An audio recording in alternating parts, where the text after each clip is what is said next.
going to be, is going to be, it's called The Coward's Lament. And it's hardcore, it's pretty, I mean, it's really sad to me. So, anyway, this pit in my stomach, making jelly of my spine, turning knee cartilage to putty, causing my ears to ring, vibrations throughout my entire body.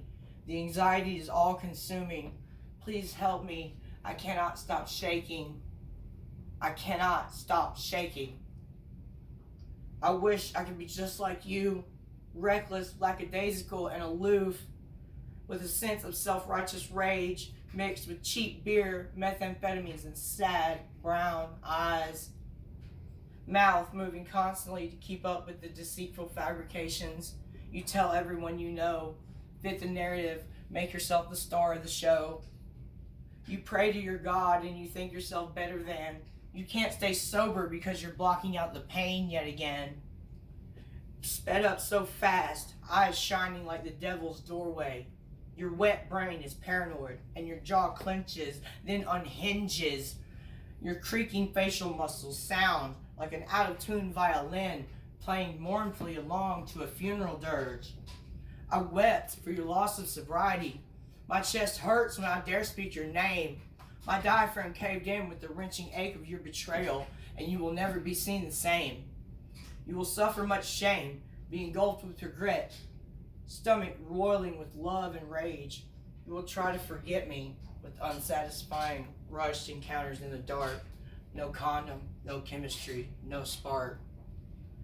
You try to drown your doubts, but there's never enough static. The background noise of the desolate keep leaking bits and pieces of all the times I tried to teach you the extent of your cruelty. Your chest is cold and barren of empathy. Stomach acid burning hot with unearned egotistical entitlement. Brain racing with thoughts that are black holes of unprocessed pain. Packing your suitcase and fleeing yet again.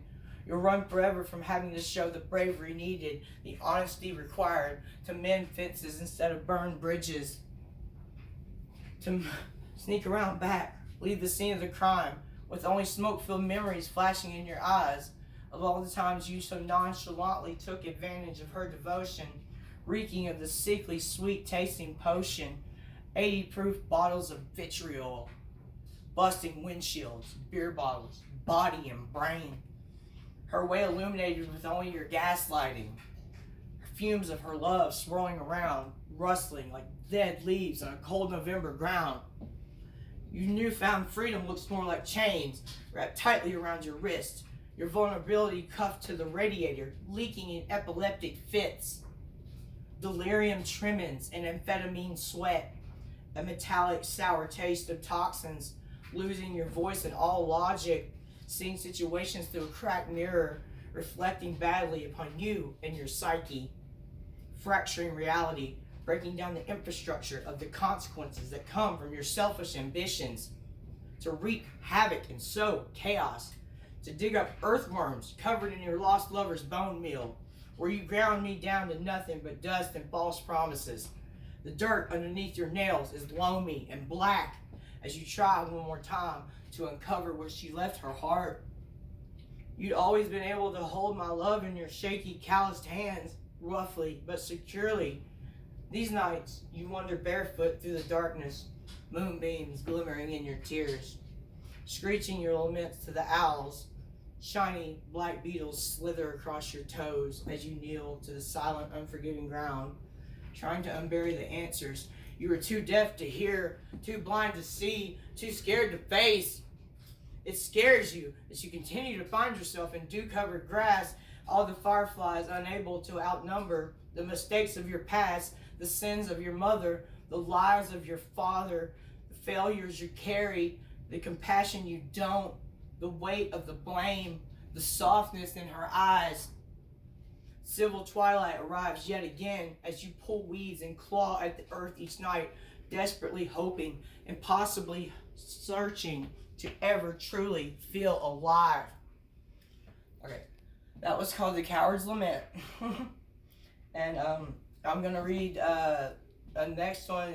This one is one everybody's that I've ever shown really likes for some reason. It's like they can relate to it in some way, especially women. who have been through rough times with men.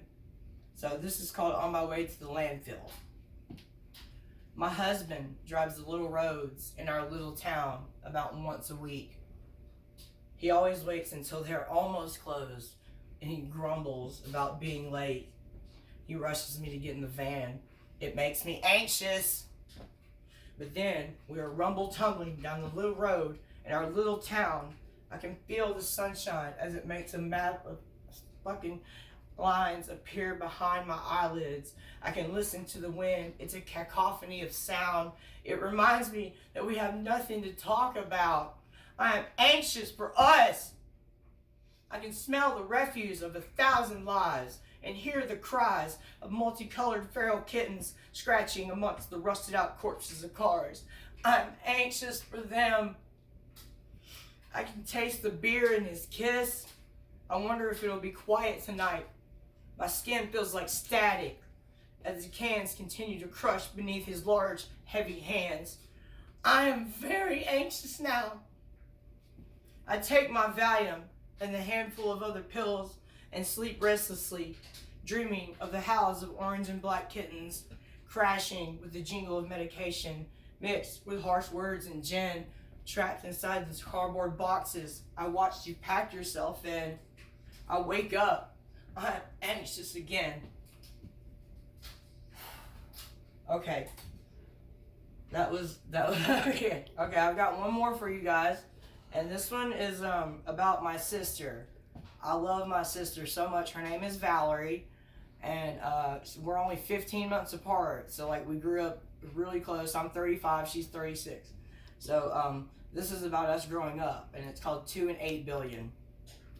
Growing up, we played hide and seek. You never counted all the way to 100, while I would surely sneak a peek. I watched your bare feet running through the dew-covered grass, while June bugs and fireflies lazily flickered past. As my eyes adjusted to the swiftly falling dusk, I'd try to find you, hiding among the trees, the moonlight casting Rorschach designs on your face and shoulders. I was forever chasing after you, my big sister with those eyes so blue. I swear the entire ocean was swimming in her irises. Every year when we rolled the mean neighbor's yard, you showed your approval with a shit-eating grin as we threw cheap toilet paper into those tall oaks, twisting and winding through the branches again and again, whispering, "Hurry, let's not get caught." But our black hoodies soaked up the night. Our Adidas sneakers absorbed all sound. We felt invincible as the smoke from our stolen cigarettes fell heavy like fog towards the mold burrow ground. We were raised differently from the other kids, our chuckling father asking us how well we did as we came back, 48 rolls of toilet paper lighter than when we'd left. Music filled our world, flowed through the souls of 2 growing girls. We danced until 2 in the morning on school nights. We tried every drug. We got into fist fights. Tripping acid, smoking pot with a bowl we fashioned with tinfoil, sitting around stone with the stereo on full blast, making pancakes at 5 p.m., swearing to each other that there was such a thing as 10 in the afternoon, conspiring to put pipe bombs in the school bathroom back when we couldn't even make a Molotov cocktail. Instead, we lit fires in half-full trash cans, busted all the lights illuminating the park pavilion. Even though math would never make much sense to me, I swear we were 2 and 8 billion. Growing up was never so much fun than when we were getting ourselves out of trouble, hand in hand, looking back, but forever on the run. And that was for my sister Valerie. And that is my set, you guys. I hope you enjoyed it. This is my first time doing it sober, so give me some positive feedback, hopefully. But I love you all, and thank you very much. Mwah.